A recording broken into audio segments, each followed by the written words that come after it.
Сайн байцгаана уу манайхаа. За өнөөдөр би та нартай бас нэг хачирхалтай эргийн талаар ярихаар бэлтгэсэн байгаа. Тийм учраас одоо нөгөө татгалзахын аргагүй санал гэдэг шиг бүгдээрээ сайхан лайк, subscribe дараад нэгдэрээ. 3 эмэгтэй хүн нэг эрэгтэй хүнийг барьж хориод тэгээ өдөрт 3 удаа секс тоглоом тоглуулад бусд үед нь бол яг л боол мэт харилцдаг байсан хэрэг юм. Тэг хөөрхий залуу бол шээгч газаргүй учраас доороо шээж хаягдлаар гол зогоодог байсан. Энэ хэрэг нь дэлхий дээр байдаг хятад хэлээр ярьдаг бүх үндэстнүүдийг маш ихээр цочирдуулсан Сингапурт болсон бэлгийн хүчирхийллийн хэрэг байдаг юм. Сингапур буюу Арслан хотын тухай бол та бид нар аль хэдийн мэднэ. 740 хавтгай дөрвөлжин километрээс бага газар нутагтай мөртлөө 5.6 сая хүн амтай учраас хүн амын нэгтрчлаараа дэлхийд 2 дуурт орд юм байна. Хотын дэд үтцээрээ бол яалтчгүй одоо дэлхийд 1-р байранд ордог. Боловсролын чанараараа бол Азийн орнуудаа 1-рт ордог. Мэдээж одоо аюулгүй амьдрах таатай сайхан орчинтой. Хүн амынх нь 70% нь хятад гаралтай хятадаар ярьдаг хүмүүс байдаг. Их газрын хятадын олонх гэр бүлүүд хүүхдүүдээ Сингапурт суралцуулахыг хүсдэг. Ихэнх гэр бүлүүдийн аав нар нь нутагтаа ажиллаа хийж үлдээд ээж нар нь бол суралцаж байгаа хүүхдүүдээ асарч хамгаалж одоо адаглал хоол ундын бэлтгэхийн тулд хажууд нь хамт амьдардаг юм байна. Ийм ээжүүдийг бол Сингапурт сурдаг ээжүүд гэж нэрлэдэг. Гэтэл энэ хэрэг гарсны дараа суралцдаг ээж гэдэг нэр томьёолол нь бол нэг ёсондоо доромжлол болж хувирсан.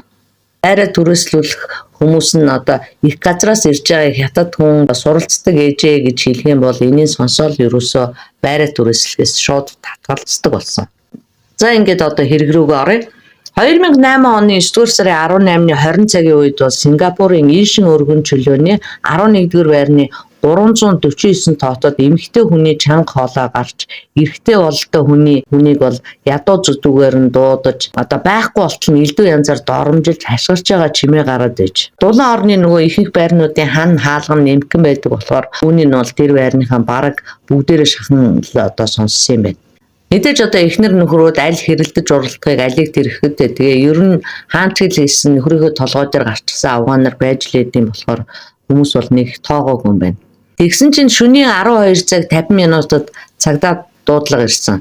Тэр дуудлага нь юу байсан бэ гэхээр манай дээд давхарт болдоо нэг хүн хашгирах чимээ бас ямар нэг хүнд зүйлээр цохиж байгаа юм шиг чимээ гарлаа гэж хэлсэн байгаа. Тэгэд энэ хүн бол цагдаа дуудлага өгөөд яг ярьж явах тэр үеэр нь байшингийн гаднаас нэг эмэгтэй хүн хашгирах чимээ сонсогдсноо ямар нэг юм доошоо түс идэл унаад өвдөл диалтын ч юм уу тийм тэсмэргүй аимшигтай чимээ гардаг. Дуудлага өгчээсэн хүнч гэсэн цэсний цаана сонсож байсан оператор ч гэсэн хоёулаа бол энэ чимээг сонссон. Цагдаа нарыг бол тэр доороо очиход нөгөө байрнаас чинь нэг эмэгтэй хүн доошоо унаад байдгаараа няцарчсан болохоор тэр хаваар цуус эд эрэхтэн ингээл тараад цацагдчихсан. Ерөөсөө хүн харахын эцгүй байсан. Нөгөө эмэгтэйгийн чинь гадаад төрхийн ялгахын ч арга байхгүй. Ирхэвч бол ямар ч байсан эмэгтэй хүн байна гэдгийг нь л бол мэдэгдэжсэн. Ерөнхийдөө бол нас нь 30-аас 40 орчим настай болов гэмээр харагдчихсан байгаа. Цагдаагийнхантай зэрэгцээд сэтгүүлч ч мөн очисон бөгөөд хаанаас хэдэн давхраас унсныг бол ерөөсөө мэдэхгүй байсан. Тийм учраас цагдаа нар байшинг бол нэлээхүүд нь бүсэлж аваад дээрээс нь доошох хүртэл бүх айлуудыг нэгж чалгахаар болсон юм байна л да. Энэ байр нь бол ердөө 12 хүн давхар байсан бөгөөд 12 давхраас л 7 давхар хүртэл бүх айлуудыг нэгжинэ гэдэг нь бол тийм ч олон айл биш шүү дээ. Хайлт шалгалт хийж байх үеэр ноцтой юм илэрхгүй байсан. Тэгжид харин бүр 6 давхраас нэг сэжигтэй зүйлийг олж харсан байгаа. Тэр нь юу гэхээр нэг айлын хаалганы хавцсан дээр нь цус олчихсан байсан. Тэгээд тэр айлын хаалгыг тогшоход бол хаалгаа огт тайлахгүй байсан.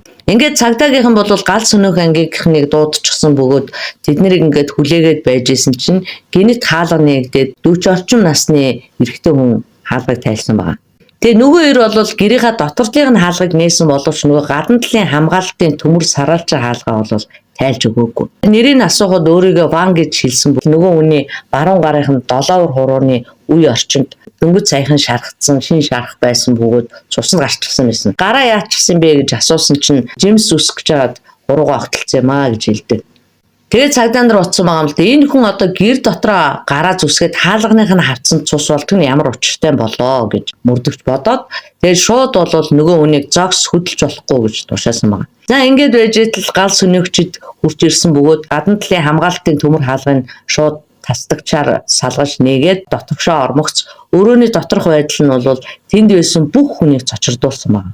Өрөө тэр чигтээ ингээд цусан далай. Бус хүрээгүй юм гэж бараг байхгүй. Нэг эмэгтэй яг хаалганы хажууд урдчихсан байсан. Орон дээр нь бас нэг эмэгтэй хөвтөжсэн бөгөөд хоёулаа бол ямар ч амьсгаагүй болчихсон байх юм.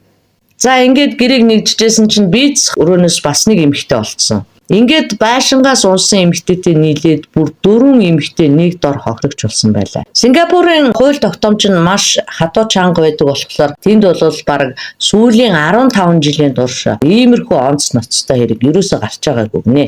За ингээд азар ашгүй нойлын өрөөнөөс олцсон эмэгтэй бол амьд байсан учраас яаралтай түргэн тусламжаар эмнэлэгт хүргэгдсэн байгаа. Цагдаа нар мэдээж банк баривчилж аваад явсан. За ингээд мөрдөн байцаалтын үйл ажиллагаа явагдаж эхлэхэд хэрэгтэн бам болон бусад хохирогч нар бүгдээрээ их газрын хятад иргэд байсан. Тиймээс Сингапур цугаа хятадын элчин сайдын яам цагдаагийнхантай хамтран ажиллаж хэрэгтэн болон талигаачдын их сурвалжийг гаргаж өгч байсан. Хэрэгтэн болох Ван Тянжин хотын иргэн бөгөөд Ван Жижиан гэдэг байсан. 1966 онд Тянжин хотдоо төрсөн Тянжины бомбын хянагч байсан. Эхнэр нь түүнийг араар нь тавьсан учраас эхнэрээсээ салж хүүгээ эхнэртэй үлдээчихсэн. Тэгээ ганц бие ирвэсэн юм байна. Ван бол Сингапур Тянжин хоёрын хооронд хэд хэдэн удаа зорчиж байсан хөлийн түүхтэй юм байна. Сингапурт ирсэн зорилго нь бол тодорхойгүй байсан. За орон дээр хэвтжсэн нэг эмэгтэй нь бас л 1966 онд төрсөн. Орон дээр хэвтэж байсан эмэгтэй нь бас л 1966 онд төрсөн 42 настай Жанмен гэдэг эмэгтэй байсан. Ачаа тээврийн бизнес эрхэлдэг нөхөр нь цагдаагийн ажилтан амьдрал нь шинэлэг нэг. Гэхдээ бол нөхрөөсөө салсан гэдэг мэдээлэл гарч ирсэн байна. Хаалганы хажууд хэвтэж байсан эмэгтэй нь болохоор Жанмений охин Фин Жанио гэдэг байсан бөгөөд Сингапурт суралцахаар ирсэн оюутан. Жанмин нь бол охиноо ая тухтай сургахын тулд Сингапурт ирсэн сурдаг ээж байсан. Цонхоор унсан эмэгтэй нь болохоор 36 настай Янжи гэдэг хүн байсан бөгөөд 1976 онд Далиан мужийн Шиньян хотод төрсөн. Тэгээ хуучин нөхрөөсөө нэг охинтой бөгөөд дахин гэрлээд бас нэг хүүхэд төрүүлсэн. Нэг байрыг түрээсэлж амьдардаг хүмүүс юм байна. Янжи болохоор бас л одоо охиноо сургах гэж ирсэн сурдаг ээж. Охин нь болохоор нөгөө жорлонгоос олцсон цорын ганц амьд үлдсэн эмэгтэй байсан бөгөөд тэр бол Грэс гэдэг нууц нэртэй. Магадгүй нэрийн нууцсан багтаа цорын ганц амьд үлдсэн хүн учраас. За ингээд энэ 5 хүний мэдээлэл гараад ирсэн. Энэхүү одоо хүүхнүүдийн сууцанд яагаад Ван Жижиан байсан бэ гэдэг асуудал аяндаа гарч ир таарна шүү дээ мэдээж. Энэ ээж охин дөрөвт хорсож хилгэнсэн байж болохгүй. Энэ талаар бол бас судалж эхэлсэн байна. Ван Жижиан бол эднийхээр олонтоо орж гардаг байсныг нь бол оршин суугчид мөн харж ирчилсэн байна. Түүнийг Жанмен буюу орон дээрээс олдсон эмэгтэйгийн найз залуу гэж хүмүүс бол ярьж ирсэн. Тэдний хамт явахыг харж ирсэн байна. Цонхоор унсан эмэгтэйгийн талаар бол хүмүүс бас их ярьж ирсэн гинэ. Тэр Янжи гэдэг эмэгтэйг бол залуухан царайлаг ёстой л одоо барын аванд гараа хийхээс буцахгүй тийм эмэгтэй байна гэж ярьдаг байсан юм байна. Янжи болохоор 2 удаа гэрэлжсэн бөгөөд Сингапурт ирээд 60 настай хүнтэй танилцж дотны харилцаанд ордог байсан гинэ. Нөгөөх одоо 60 наснаасаа бол байнга бэлэг авдаг байсан бөгөөд өөрийгөө бол тэр 60 настай амрагийнхаа амьдралд нь очисон бэлэг гэж үздэг. Тэгээ ер нь бол зохисгүй байдалтай эмэгтэй байсан гэж ойр хавийнх нь хүмүүс хэлсэн байна. Тэр хоёр сурдаг ээжийг бол хоёулаа нөхөргүй юм байна гэдгийг нь бол гадралдаг байсан гэж байна. Ван Жижиан болохоор царайлаг, бие хаанч аятайхан хүн. Түүнийг одоо энэ гэрт байж байх үеэр нь одоо энэ хэрэг болсон байна л да. Хүмүүсийн яриагаар бол Ван Жижиан тэр хоёр эмэгтэйд одоо үйлчилдэг байсан. Тэгээд одоо нэг удаагийнх нь үйлчлэхээр ирсэн үед нь энэ хэрэг болжээ гэж дүгнэлтсэн байгаа юм. За ингэж байтал нөгөө нойлын өрөөнөөс амьд олдсон Грэс гэдэг бүсгүйч ухаан орж хэрэг явдлыг ярьж хэлсэн байна. Манай ээж ажил хийж байгаад 60 настай хүнийг асрах тийм ажил олж хийж тэр хүнийг асардаг байсан. Тэр хүн бол манай ээжид маш их хэмжээний бэлэгсэлт өгдөг байсан нь үнэн. Гэхдээ бол манай ээж тэр хүнтэй ямар нэг холбоогүй гэж хэлсэн байна. Ээж маань бол Ван Жижантай ч мөн холбоогүй. Харин Ван Жижан Жанминтай холбоотой байсан гэж ярьсан. Энэ байшинг бол Жанмин ганцаараа түрээсэлдэг байсан бөгөөд түрээсээ ганцаараа төлөх нь бол тэрэнд хэцүү байсан юм байна. Тиймээс Жанмин хүний байранд амьдарч байгаа мөртлөө тэр байраа бас Янжид давхар түрээсэлсэн юм байна л да. За ингээ бүгдээрээ адилхан Хятадаас ирсэн, хоёулаа адилхан охинтой, хоёулаа сурдаг ээж юм чинь одоо харин ч зүгээр юм байна гэж Янжи бодсон байгаа. Охин гэрээс нь ч гэсэн бас л аль алиндаа хэрэгтэй юм гэж бодоод энэ саналыг нь бол зөвшөөрөөд энэ байранд нүүж ирсэн байна. Гэхдээ тэр хоёр бол анх энэ байранд орохдоо Ван Жижаныг энд амьдардгийг мэдээгүй. Орсноос хойш бараг 1 сарын дараа л мэдсэн гинэ. Жанмин болохоор анх бид дөрвөн эмэгтэй хүн л байна штэ гэж хэлсэн. Тэгсэн боловч Ванжи гинт гараад ирсэн учраас 4 эмэгтэй нэг эрэгтэйтэй хамт байна гэхээр сүүлд нь хил ам гарах юм шүү гэж одоо Янжиг хэлэхэд нь бол Жанмин хариуд нь чамааг байх үеэр би Ван Жижаныг гаргахгүй. Зөвхөн тэр хувц хадгалдаг харанхуй өрөөнд байна гэж хэлсэн гэд. Ингээд Ван Жижаныг тэр өрөөнд байлгадаг байсан бөгөөд Янжи гэрээс хоёрыг байхад бол тэр өрөөнөөсөө гарч ирдэггүй байсан гинэ. Хэрэг гарахаас 1 цагийн өмнө буюу 9 цагийн орчимд бол Жанмин болон Ван хоёр хэрэлдэж байх нь бол сонсогдсон гинэ. Тэр хоёр бол далайн хоол хийх гэж хагаад загас хавчнаас болоод муудалцаж эхэлсэн гинэ. Осуудын хооронд аль одоо хэрэлдэж муудалцах алиг тэрх үдэ гэж одоо хуцтай хүлээж авахгүйгээр тэгээд орондоо ороод унтахаар хавцчихсэн юм байна. Ийм одоо иммунит явдал болно гэж бодоогүй гэж бол гэрээс ярьсан байгаа. Гэрээс болон түүний ээж хоёр хажуугийн хаалганаас Юрусын дуу чимээ болон эмэгтэй хүн ашиглахыг сонсоод цагдаа дуудах хэсэг орондоо ярилцж ирсэн юм байна л да. Тэгжээд л Ван юугүй хаалгыг өшгөлж орж ирээд тэднэрүү дайрсан гин. Ээж нь гэрээсийг хамгаалж явах үеэр угаалгын өрөөрөө амжиж гүйж орсон байна. Хэсэг хугацааны дараа Ван Жижан угаалгын өрөөнийх нь хаалгыг эвдэж онгойлгоод гэрээс рүү дайрч эхэлсэн бөгөөд аз болж энэ үеэр цагдаа нар ирсэн гэжээ. Гэвч энэ бол зөвхөн гэрээсээ өгсөн мэдүүлэг. Тэгэхээр Жанмин Ван Жижан хоёр найз залуу найз охин хоёр байсан бол яагаад найз эмэгтэйгээ алсан юм бол? Тэр хоёрын хооронд ямар нэг өвшөө орсол байсан болов гэдэг асуудал цагдаа нарт бас чухал санагдсан байна. Ингээд одоо мөрдөгчд Ван Жижанаас за яг юу болсон юм бэ?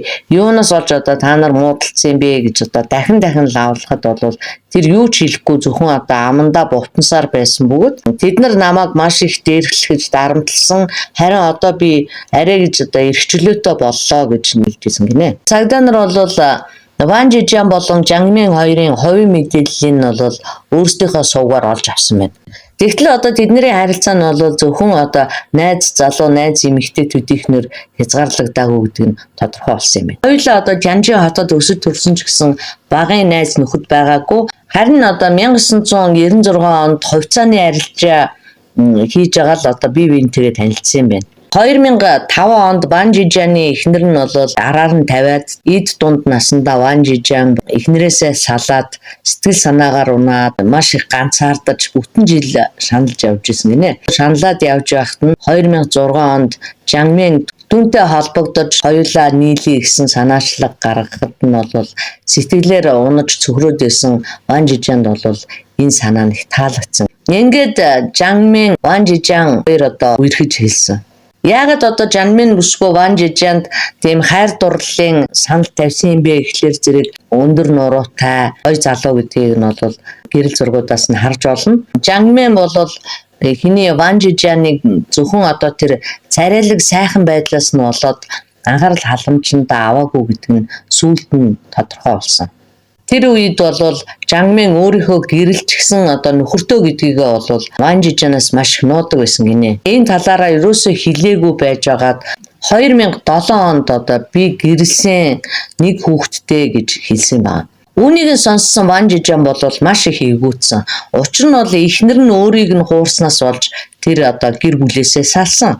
Гэтэл тэнд бас өөр нэг эр хүн одоо өөрт нь хууртаад явж байгаа гэж бодохоор бол түүнд маш их хүнд туссан гинэ. Тийм учраас Ван бол түүнээс салгаар шийдсэн. Харин одоо Жанмин нь бол түүнээс салахыг хүсэхгүй байсан бөгөөд салах саналыг бол маш их эсэргүүцсэн байна. Бүсгүй бол Ванд хэлэхдээ нөхөр бүтээр бол хоорондоо ямар ч тийм сэтгэл зүрхний холбоо байхгүй зүгээр л одоо хүүхдүүдийнхээ төлөө хамт байдгаас л хэтэрдэггүй. Тэгээ одоо хүүхдүүд маань бол том болчихсон. Тийм болохоор би одоо нөхрөөсөө салах бүрэн боломжтой. Чи өтөрс бол ямар нэгэн өөр саад дотор болох асуудал байхгүй гэж ятгасаар байгаад тэгээд бүр болохгүй болохоор нь хурууга зүсээд банжи жам би чамд хайртай, чамтай гэрлэхийг хүсэж байна гэж цусаараа захидал бичиж өгсөн байгаа. Түүний энэ үйл ажиллагаа нь бол маш амжилттай болоод банжи жаны сэтгэлийг нь бол маш хөдөлгөж уяраасан гинэ. Үүнийх нь хариуд Ван ч гэсэн одоо түүнд хайртай гэдгээ хэлээд түүний хүргийг нуруунд дээрээ шигүүлсэн гинэ. За ингээд л одоо нөгөө хоёр маань гайхамшигтай бас нэг хайрын түүхээр баяжиж манайхны хэлдгээр бол зүү орох цайгүй болсон ч гэсэн хорвоо дээр бол агаар нэвтэрдгүй хаана гэж байдгүй гэсэн хятад өгч бас байдаг штэ. Тэгэхээр одоо цаашаа юу болсныг сонирхцгаая. За Жанмины нөхөр нь бол цагдаа гэдгийг дээр хэлчихсэн. Цагдаагийн мэрэгчлээ хүн бол бусад одоо энгийн хүмүүсийг бодох юм бол сэтгэлийн хаттай, юмд нэлээд уул суурьтай нухацтай хандлагаараа бол ялгардаг. Тийм ч учраас одоо офицер хүн тэр хоёрыг дуудаад гуруулаа одоо тийм гурвалсан уулзалт хийсэн эхнэртэй хандаж хэлсэн байгаа. За чи одоо надтай хамт гэртээ арих уу? Эсвэл одоо энэ хүнийг дагаад одоо хамт явах юм уу? Өөрөө шийд. Надтай хамт хэрвээ гэрлүүгээ буцах юм бол би одоо ийм үйл явдал болоогүй гэж бодоод цаашид бол зүгээр амьдрах болно. Харин түүнтэй хамт явах гэж байгаа бол яах вэ? Би одоо чиний сонголтоор ч болгоё гэж хэлсэн. Жанмин бол бодож байгаад эцэст нь би Ван Жижантай хамт үлднэ гэж хэлээд эцэст нь бол тэд нар гэр бүлээ албан ёсоор цуцлуулсан байдаг. Харин энэ үед бол Жанмины гэр бүлийнхэн бол хүргнийхээ энэ саналыг маш их эсэргүүцсэн.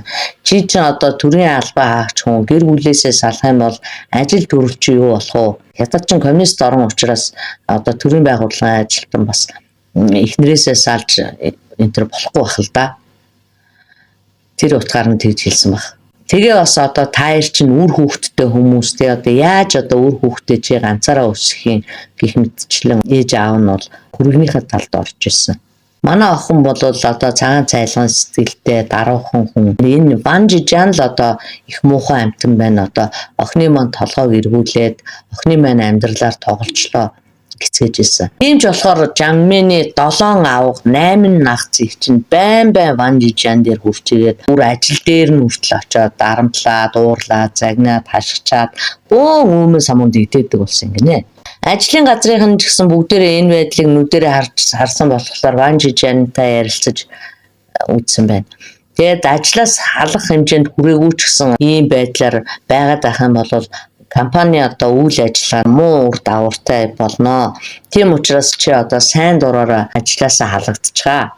Оронд нь одоо бид нар чамд нөхөн төлбөр гаргаж өгье гэж зөвлөсөн байна. Ажлын газраас нь ийм санал тавихт нь бол Ван Жижан ичид зовсончгүй тэгээд шууд л тэтгэврт гарсан хойно авах байсан 400 мянган юаныхаа нэг удаагийн нөхөн олгорыг шууд аваад ажилласаа гарчсан гинэ. Тэр цагаас хойш л одоо Жанмин, Ван Жижан нар бол нутаг орондоо багтах суух газаргүй болсон. Хүн болгоны хил амны бай болоод. Тийм учраас тэр хоёр Чиндөө рүү нүүрсэн. Чиндөөд очиод хоёулаа ингэ байжсэн чинь хуучин нөхөр нь буюу офицер Фин цус харавсан учраас Жанмин нөхрөө асарахаар Тянжин руу буцаад ирсэн. 2007 оны 12 дугаар сард охиныгоо Сингапур руу сургуульд явуулсан бөгөөд дагалдаж сурдаг ээжээр очсон юм байна. Энэ үеэр бол Ван Жижан болон Жанмин хоёрын нөгөө сүрхий янаг халуун харилцаа нь бол тасарчсан байсан нэг хэсэг. Тэгээ байж итэл 2008 онд Жанмин гинт Хятадд буцаж ирээд Ван Жижаныг хайж олоод хүрээд ирсэн. Тэр одоо юу гэж хэлсэн бэ гэхлээр зэрэг би одоо чамаас хизээч салахгүй, хоёулаа одоо үрд хамт бай. Хоёулаа Сингапурт очиж хамт амьдрээ. Хинч дахиж одоо чамд цаад учруулахгүй гэж ятгаж гарсан юм байна. Ван бол ингэхт нэлээд удаан бодсны эцэст нэрэж одоо гадаадд гарчих юм бол тэднийг хинж таньж мэдэхгүй юм чинь гэж одоо сая нэгэн зөвшөөрөөд 7 дугаар сард нь бол Сингапур руу анхны аяллаа хийж ниссэн байна. Визний асуудлаас болоод Сингапур Хятад хоёрын хооронд хэд удаа зорчиж байсан нь бол хэргийг мөрдөж байсан Сингапурын мөрдөгчлийн толгойг нь эргүүлж гарсан юм байна л да. Тэд нар гайхаад байжсэн чинь цаад шалтгаан нь бол ердөө одоо нөгөө 3 сар болоод визээ сунгуулах зорилгоор их газар руу буцаж ирсэн юм байна. Олон жилийн турш зовлон зүдгүүр туулж явсан одоо дунд насны хос эцэст нэг юм одоо хүн амьтнаас нуугдахгүйгээр хамтдаа амьдарч болохоор болж байгаа нь энэ юм байна. Ингийн зорин байж, зүтгэн байж, арай гэж нэг юм хамт амьдрах хэрэгтэй болчиход одоо яагаад найз эмэгтэйг алчих вэ? Энэ асуудал дээр бол маш олон удаа асуулгаж, бараг хил амаа чангаалгаж иж бан арай хийж ам нээсэн байна. Минд бол би үнэхээр хайртай байсан.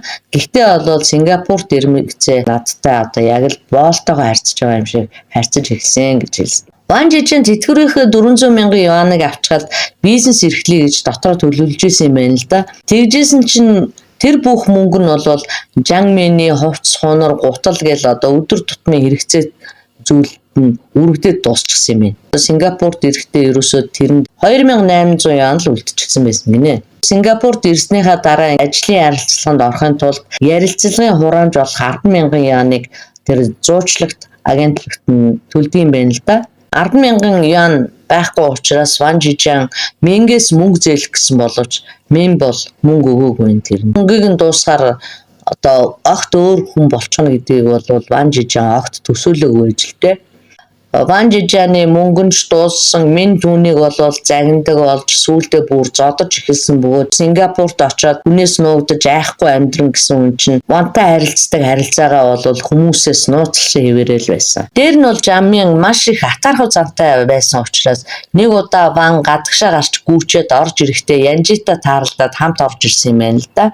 Мэдээж одоо нэг гэрте байгаа хүмүүс чинь гадаа тааралдчаад нэг хаалгаар л орох юм чинь хамт ороод ирж болно шүү дээ. Энэ нь бол хэвээ үзэгдэл. Тэгсэн чинь Жанмын үүнд нь атаархаад уурлаад бөө юм болоод хэрүүл болж исэн юм байна. Тэрнээсээ болоод Ванг бас зодж исэн юм байна. Дахиж одоо гадагшаа гарахын бүр хоригдчихсан гинэ. Ингээд одоо ахын юм хадгалдаг харанхуй өрөөнд байлгаж эхэлсэн байна. Түүнийг одоо дотор өмд битгий өмс, тэр үеэл бүр ямар ч хувцс битгий өмс гээд хувцс өмсгийг хоригддог. Хувцснуудын бүгдийг аваад хураачихдаг байсан юм. Бодвол одоо гадаа гараа зүгтаач гэж боддог байсан юм билгүй. За ингээд Сингапурт байсан Ван Жижины амьдрал нь бол яг л боолын амьдрал шиг болсон. Жангмэн болон түүний охиных нь хоолыг хийж, хувцсыг нугаадаг, дуусчаад шууд л одоо өрөө рүүгээ ордог. Үлдэгдэл хоолыг идэхийн тулд бүх хүнийг хоолоо идэж дуусхын өрөөндөө ороод хүлээдэг байсан гинэ. Тэгээ бие засгийн тулд бол ариун цэврийн өрөө ашиглах нь бас хоригдчихсан. Лонхонд шигээд хунцар сав юм уу гялгар уутанд хүндэрдэг байсан юм. Гэрт нь тэгээд хинч байхгүй болтол нь хүлээж агаад өөрөө тэрийг авч шайдаг. За тэр бүхнээс илүүтэй бол түүний хүлээн зөвшөөрч чадахгүй байсан ганц зүйл нь бол Жангмин гинэ. Тэгээ Жангмины хүсэлт ачаал нь бол маш их хүчтэй. Өдөр бүр түүнтэй бэлгийн харилцаанд орохыг шаарддаг байсан мүү? Өдөрт 3 удаа бэлгийн харилцаанд орох хэрэгтэй болдог. Тэгээ эцэст энийг нь бол тэр төвчж чадаагүй. Жангминыг арай хийж аргалж агаад нэг удаа эх орондоо очсон юм байна. Эх орондоо очиод сайхан байжсэн чи 2008 оны 9 сар Жангмин дахиад түүнтэй холбогдоод одоо олон сайхан зүйл яриад ятгаал эхэлсэн байна. Тэгээ би охиноо Раплес гэдэг сургууль руу шилжүүлэх гэсэн юм аа. Чи надад туслаач дээ гэж одоо мөнгө гуйсан байна л да. Тэгэнгүүт нь Ван Жижин хадгаламжиндаа байсан 70,000 юанаа өгөөд тэгээд Сингапур руу явах зардлаа бол буцаагаад Мингээс зээлж авсан гэж байгаа. Ингээд одоо 9 дугаар сарын 9-нд Сингад очсон бөгөөд түүнд ердөө л одоо 2,000 юан үлдсэн байсан. Жангмин Ван Жижинд одоо ажилд ороход нь тусалж ажлын ярилцлаганд орох мөнгө өгнө гэж амласан болохоор нь тэрүүнд нь баярлсан Ван болол найз бүсгүйгээ одоо хариу баярлуулахаар 120 Сингапур доллараар хавч худалдаж авсан гинэ. Тэгсэн чинь энэс болоод Жангмин одоо хоолны ширээний ард Ванг цохиж зодож харааж зүхэж гарсан байна. Түүгэрч зогсохгүй нөгөө авчирсан хавчнаас нь Ванд бол идүүлээгүй бөгөөд би одоо үүний үлдсэний охиныхоо өглөөний хоолнд хэрэглэнэ гэж лээ далд хийцэн гинэ. Тэгээ 9 сарын 18-нд Жангмин дахиад л хавч идмээр байна гээл Ван Жижиныг чи яваад гараад хавч аваад ир гэсэн тушаал буулгасан юм. Ван хавч авах мөнгөгүй байсан учраас хоёр загс аваад буцаад орсон юм байна л да. Ороод одоо Жангмин хэлсэн маа. Хоёлаа одоо хэдхэн хоногийн өмнө хавч авч идсэн ч дээ. Одоо энэ удаадаа ингээд загс идчихье гэж учирлаад хэлсэн чинь Жангмин бол уурлаад түүнийг одоо үгээгүй ядуу муу гуйлагчин гэдэл хараад гарсан юм байна. Тэгээ ер нь бол одоо сүүлийн үеэст нь Ванг дандаа л үгээгүй ядуу гуйлагчин гэж харааж зүгтдэг болчихсон гин л дээ.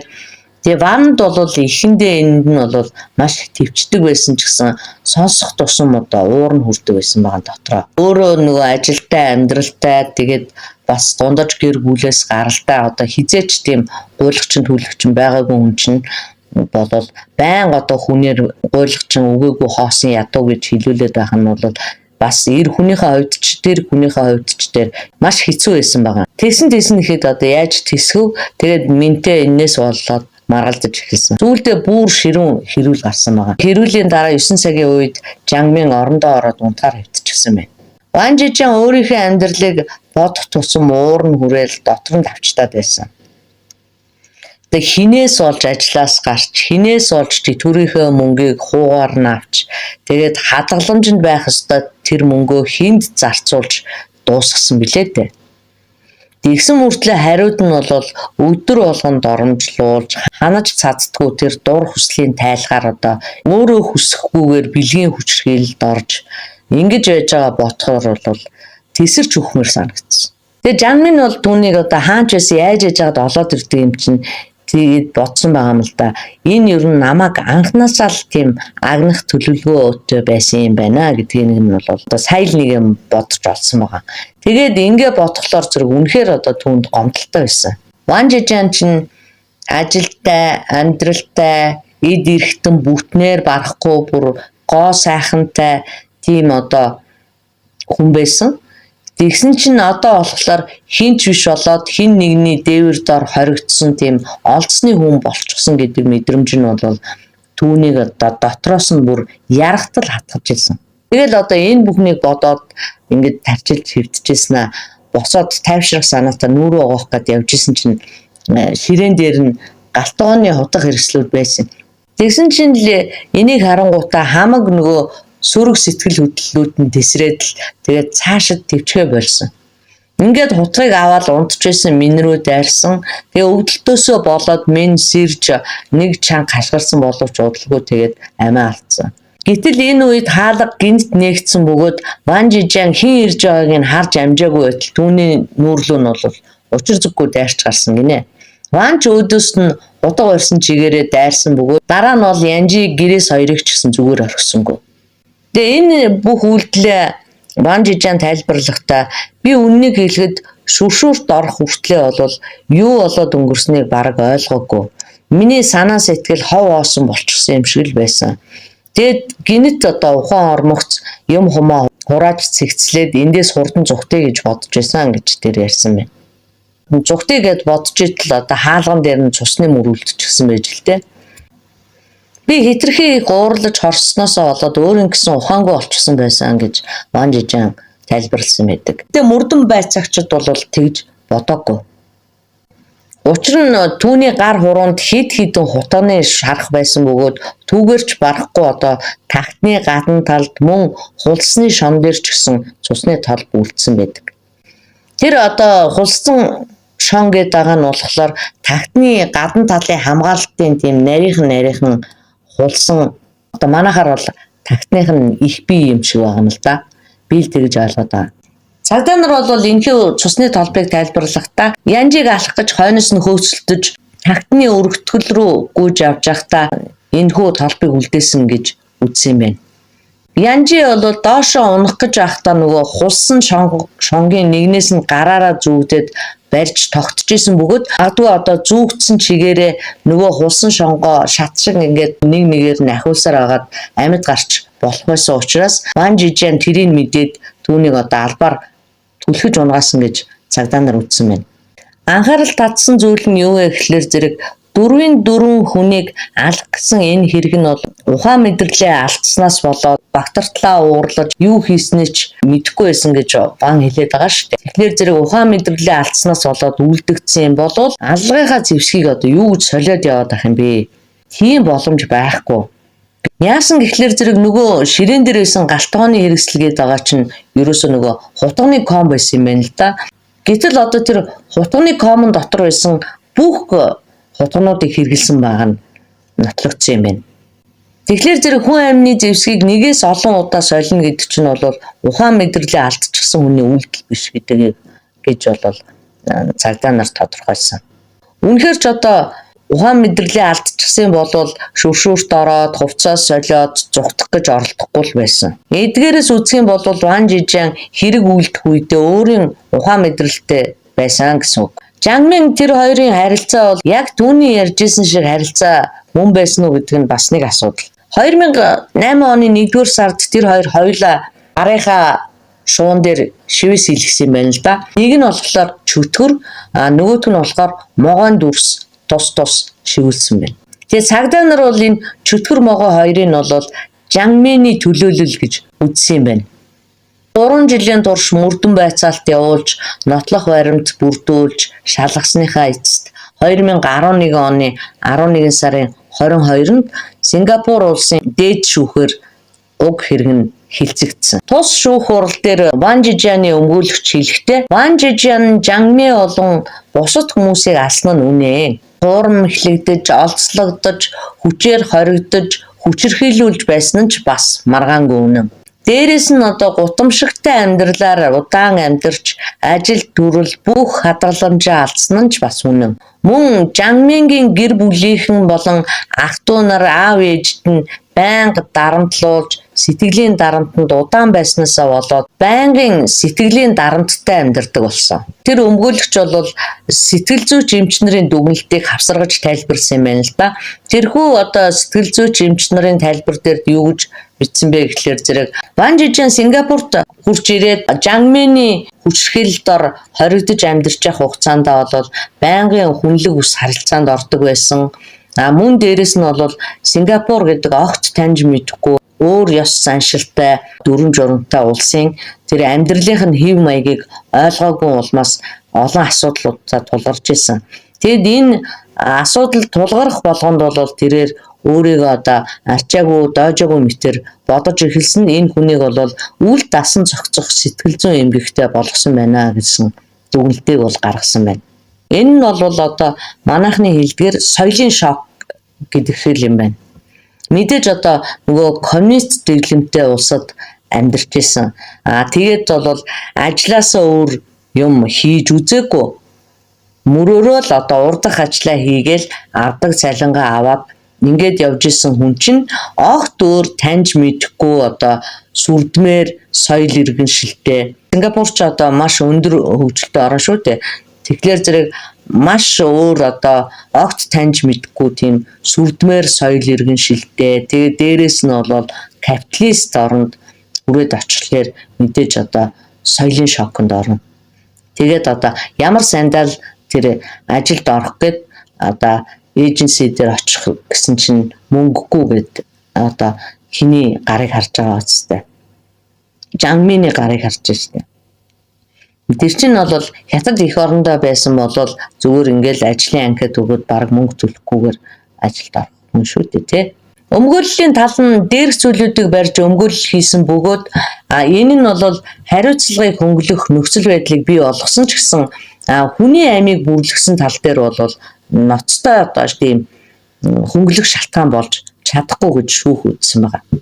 Ингээд 2011 оны 11-р сарын 30-нд шүүх хурал болсон бөгөөд Ван Жижианы үзсэн доромжлол дарамт нь бол түүнд оноогдох ялаас нь хөнгөвчлөх боловч Жангмин болон түүний охин хоёрын тухайд л авч үзэж болохоос биш Янжи болон түүний охин Грэс нарын хувьд бол авч үзэх боломжгүй гэж шүүгч үзсэн байна. Ван Жижиан бол Жангмин болон түүний охин хоёрын амийг хөнөөсний дараа ухаанаас эргэж биеэ эзэмдэх тийм хангалттай хугацаа байсан. Юм бодох нь битгий хэл хүн амны зэвсгээ хүртэл сольж амжиж байгаа хүн чинь өөрийгөө эзэмдээд биеэ барьж амжих хугацаа бол хангалттай байсан гэж үзсэн байна. Тэгэхээр зэрэг тэр бол ухаанаа алдсандаа тэр хоёрыг алаагүй харин бол тэднийг алсан шалтгаан нь тэдний амыг хаах буюу нэгсэндээ гэрчүүлдэхгүй гэсэн санаагаар алсан байна гэж бол шүүх үзсэн. Ингээд эцэст нь бол шүүхийн шийдвэр гарч Ван Жижианд санамсар болгоомжгүйгээр 2 хүний амь насыг хөнөөсөн санаатай буюу ухамсарт үйлдэлээр 2 хүнд халдаж 1 хүнийх нь амийг хохироод нөгөө хүнийх нь биед бол хүнд гэмтэл учруулсан гэж үзээд дүүжлэн алах ялаар шийтгсэн байна. Шүүх хурлын дараа яллагдагч болон өмгөөлөгч нар бол давж залтах хүсэл гаргасан байна. Тэгтэл бол прокурорын зүгээс Жангмин болон түүний охины гүнөөс нь ч гэсэн бас адилхан л одоо ухамсартай үйлдэл гэж үзсэн юм байна. Яагаад гэвэл энэ нь одоо хяналтаа алдахад хүргэсэн уур хилэн гэхээсээ илүүтэй уур хилэнгээ гадагшлуулсан үйлдэлээ гэж үзсэн юм байна. Гэтэл өмгөөрлийн тал нь бол давж заалдах үеэрээ бол Янжи болон түүний охин гэрээс нарлуу дайрсан нь бол бас хяналтаа алдсан үйлдэл гэж хэлсэн байна. За энэ мэтэр бол хоёр талаас шүүхтэр маргаан явсаар байгаад 2014 оны 11 сарын 28-нд шүүх хурал эцсийн удаа хуралдсан бөгөөд энэ хурлаар бол хэрэг нь бол бүр өөрөөр хэрэгсэн. Яасан бэ гэхээр зэрэг Жангмин болон түүний охин хоёрыг Ван Жижан санаатаагаар алсан гэж үзээд дүүжлэх ялыг бол хэвээр нь баталсан. Ингээд хөөрхий Ван Жижан бол 2016 онд дүүжлүүлсэн юм байна. Энэ хэрэг дээр ингээ ерөнхий анализ хийгээд үзэхэд бол нийтэр 80-аас дээш өндөртэй Ван Жижан одоо яагаад тэднээс зугтаж болоогүй гэдэг асуулт бол юуны дөрөнд гарч ирж шүү дээ. Одоо энгийн байдлаар ярих юм бол Жангмин Ван Жижан хоёр ингээ хамт явж гин гэж үзээ л да. Тэгсэн чинь Ван ингээд явмааргүй санагдаад замдаа зогсчих бол Жангмин түүнийг одоо яаж ч явуулж чадахгүй шүү дээ. Яагаад бол өөрөөс нь намхан хүчээр баг. Хэрвээ одоо Ван Жижан цаашаа ингээд алхаад явчих юм бол хойноос нь очиод чирч гулдраад бас нааш нь эргүүлээд авчирч чадахгүй. Тэгэхээр зэрэг Ван Жижан бол тэр хүндэрсэн одоо тэр ялгагцаа гаргаад асгаж явах үедээ ч юм уу эсвэл тэр хавч олж ирэх гээд явж явах үед ч юм уу тэр бол ингээд зугтах боломж бол тэр нь гарч ирсэн гэж би бодоод байна. За одоо яагаад одоо чухам зугтаж чадахгүй байсан юм бол магадгүй одоо нөгөө нэг соёлын шок те соёл иргэншлийн ялгаанаас болсон юм уу тэр одоо том хотод одоо би төөрөөд ингээд хэцүүднэ гэж бодсон юм уу одоо тэгтэл бол миний бодлоор бол Ван Жижан маш их тийм айцтай бас их сүрдсэн тэгээ ер нь бол тэр нөгөө сэтгэл судлаачийн хэлээр сэтгэл зүйн одоо дарамтанд орсноосоо болоод тархиа угаалгачихсан юм шиг байна. Ван Жижан Жангмин хоёрын харилцаа бол ерөөсөө тийм мөнгөн дээр тогтсон харилцаа байсан юм шиг байна. Ван Жижан бол Жангминд одоо хитрхи их хөрөнгө оруулалт хийчихсэн гэх юм уу да. Хамаг одоо цаг хугацаа мөнгөө ажиллаа алдсан шүү дээ. Тэгээ цаг хугацаа гэдэг чинь хөрөнгө. Тэгээ мөнгө гэдэг чинь хөрөнгө. Ажил гэдэг чинь хөрөнгө. Тэгэхээр зэрэг одоо хамгал цаг зав би эрхтнэрээ хүртэл одоо тэр эмэгтэйд нэгэсэндээ хөрөнгө оруулалт хийсэн байна шүү дээ. Иймэрхүү хитрхи их үн цэнээр олдож байгаа хайр дурлалын асуудалт бол ихэнх хүмүүс бол шууд л одоо харилцаагаа таслах сонголтыг хийнэ. Яаж ч бодсон. Ялангуяа одоо 30-аас дээш насныхны хувьд бол шууд харилцаагаа таслана шүү дээ. Гэхдээ ер нь тэгээд 20-тэй байсан ч гэсэн тэнэгэл биш юм бол ийм их юм зольж яаж болох юм? Тийм биз дээ. Ийм их алдагдлыг бол ухаарсанд ороод таслан зогсоох хэрэгтэй байсан. Энэ хоёр чинь одоо хоёулаа нөгөө хувьцааны бизнес хийж исэн хоёр гэж яриад байгаа шүү дээ. Нэг талаараа бол эн чинь яг л хувьцаатай адилхан баггүй юу? Бага бүх мөнгөөрөө хувьцаа худалдаад авчих юм бол дараа нь одоо хувьцааны ханш унахаар яах юм? Дампуур штэ. Тэрнийхээ оронд одоо тодорхой хэмжээний хөрөнгө оруулалт хийчээд ашиг олдгоо маа гэхэд алдагдал багтаа гарах хэрэгтэй штэ. Цаана мөнгөтэй үлдэх хэрэгтэй байхгүй. Бүх мөнгөөрөө дэнчин тавьж болохгүй л гэсэн үг. Тэгэл бол энэ харилцаанд чинь Ван Жижан чинь үнэхээр одоо тийм буруу алхам хийгээд ялгадал хүлээчихэж байгаа байхгүй. Одоо эцсийн эцэст ингээд амьдралын харгас эргүүлэхэд орцсон байхгүй юу. Уг нь бол одоо хятадуудын чинь мөнгө ханзанд ороо хавд дараад хэвтчихдэг гэж ярьдаг үстэй. Тэгээ ямар ч одоо гинэ хүн ер нь тэгээд одоо энэ хэрэгээс хүн юуг ухаарч авч үлдэх ёстой юм бэ гэхлээр зэрэг хайр сэтгэлийн ч бай, одоо нөхөрлийн ч бай, тэгээ мөнгөний ч бай, ямарваа нэгэн харилцаанд бол хүн болгоомжтой хандах хэрэгтэй. Энэ нь бол хүнд муу сан гэж байгаа юм биш. Гэхдээ бол аливаа эрсдлээс өөрийгөө одоо хамгаалахын тулд болгоомж сэрэмжтэй байх нь чухал. Ван Жижан бол анхны удаа эх орондоо эрэхтэй л одоо дахиад тийшээ явахгүй байх хэрэгтэй байсан. Яг тэгэхээр тэр чинь нүцгэн шалтан байлгаад гэларууд нь бийж суулаад тэр чинь дарамтлцсан шүү дээ. Тэгээд тэрийг хүн амсчаад тэр алдаагаа дахин давтаад дахиад гүгэд очно гэдэг чинь бол одоо тархиа уулгачихсан гэх юм уу. Физикийн тэнийг тийм л хүний ажил шүү дээ. Тэрнээс бол одоо жоохон ухаантай хүн байсан бодвол хүний мөн чанарыг нэгэн л таньчихсан юм чинь тэр хүний хатгалганд бол автахгүй байж болох байсан. За тэгээ яасан бэ гэхлээр зэрэг энэ хэрэг гарснаас хойш бол Сингапурт хүүхдэд дагаж очдог нөгөө сурдаг ээжүүдэд бол маш их хүндрэл гарч ирсэн байна л да. Их газрын хятадаас очиж сурдаг ээжүүдэд урд нь бол ажил олж хийж болдог байсан чинь энэ хэрэг гарснаас хойш бол сурдаг ээжүүд эхний 1 жилдээ бол ажил хийх ирэхгүй болсон. Мөн одоо сурдаг ээжүүдийг маш ихээр ялгуурлан гадуурхдаг болсон.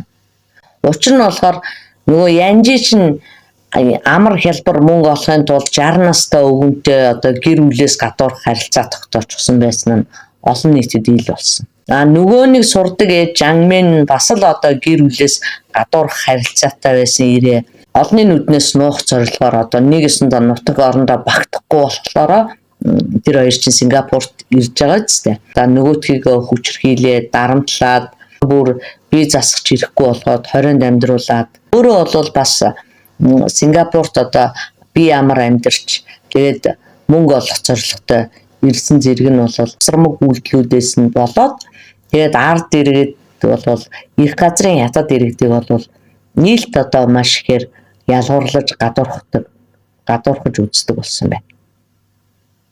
За ингээд суугт маань хамт байсан та нартай баярлалаа.